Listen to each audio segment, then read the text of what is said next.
So Archibald Knox was born on the Isle of Man. His family originally came from Scotland, but he was born here. And he was different to the rest of his family in that he wasn't going to follow them into their engineering path.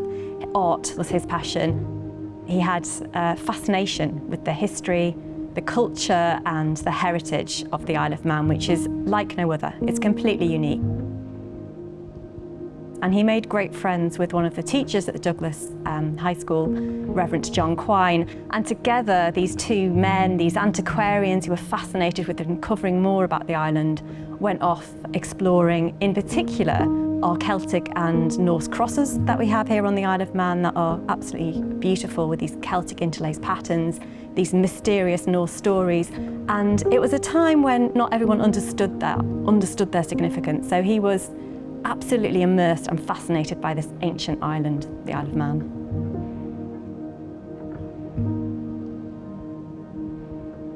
I'm Nicola Dixon and I'm an artist from the Isle of Man. Archibald Knox has inspired me for 30 years. It's quite a long time thinking about it. So the banners on Douglas Promenade, they were by me. This is some of the sketches that I did, and these were two that was inspired by Archibald Knox's grave design, and this was the one that was chosen. Really beautiful. Here's the banner, and it's really wonderful that he's commemorated in this way.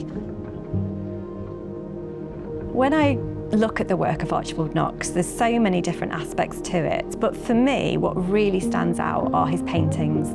I know from reading about him and researching him that his paintings were very important to him. In fact, somebody described them as they were almost like his children. He was so precious of them. They were rarely sold, they were rarely exhibited really, and they were given away. He would give them away to people he loved and cared for. So he had this extraordinary connection with his own paintings. And the paintings, of course, show the Isle of Man in its sort of raw beauty. I'm Julia Ashby-Smythe, and I'm an illustrator.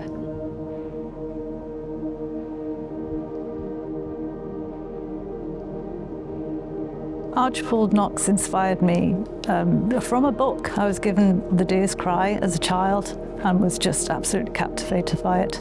The lines, the sinuous, organic lines.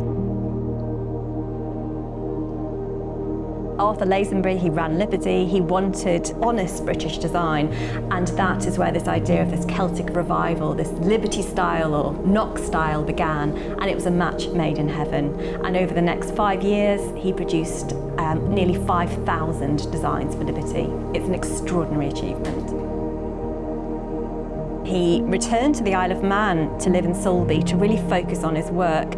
And what he would do is design these beautiful pieces, and he'd then send the design via the post office opposite his house in Sulby. They'd end up in London, toing and froing between these designs, and then they'd be made mostly by a manufacturing company in Birmingham.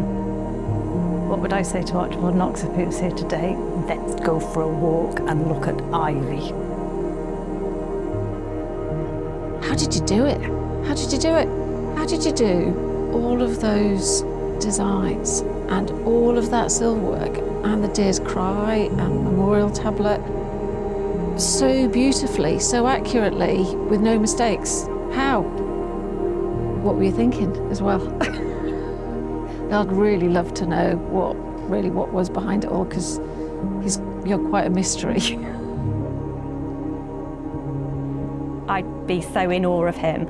I've never, in my whole career, or as a Manx person and as someone who's passionate about art and history, I've never known anybody that has created so many beautiful things, extraordinary things. The fact his work with Liberty wasn't recognised, he was known as a ghost designer.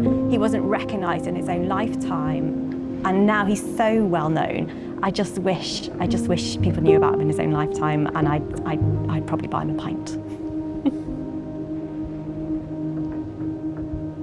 So I feel really excited about the year coming up, our Isle of Knox, and the exhibition that I'm working on, Knox, Order and Beauty, which will be held here at the Manx Museum. I think it's a wonderful opportunity for people on the Isle of Man and people who might want to visit the Isle of Man to really fall into the beautiful work of Archibald Knox. And at the same time as being immersed in his artwork and his beautiful designs, you can then go out and see where he walked, see where he lived, see where he painted, and just feel inspired by this ancient land, this ancient island that so inspired him and has inspired a generation.